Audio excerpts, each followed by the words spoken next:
आता त्या दिवशी रात्री त्याला एवढा ताप आला आणि नेमकी त्याच दिवशी मी टिकली नव्हती लावली.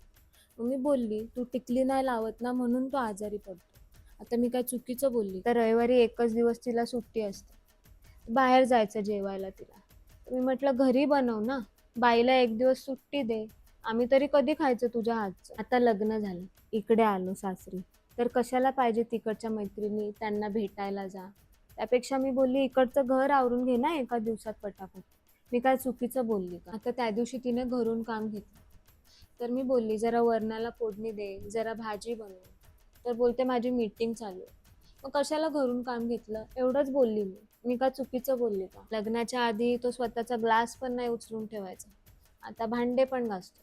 काही बोललं तर म्हणतो, "आई तू चुकीचं बोलते." तर मी काय चुकीचं बोलते का? आता तो व्यायाम करतो. तर लगेच हिला पण व्यायाम करायचा. जिमला जायचं. मी बोलली, "ती भांडेवाली बाई काढून टाक, ती लादीवाली बाई काढून टाक. होतो इथे व्यायाम." तर लगेच चिडली. त्याला सांगते. मी का चुकीचं बोलले का? कपडे लावते रोज मशीनला. मी बोलली, "रोज रोज मशीनला लावायची काय गरज आहे? आठवड्यातून 5 वेळा तरी हाताने धुऊ कपडे." तो घरून काम करतो. ती जाते ऑफिसला. ऑफिसवरून आली की नवरा आणून देतो पाणी. मी बोलली, "नवऱ्याच्या हातातून पाणी घेते, तुझं तुझं घे ना." आता मी काय चुकीचं बोलली?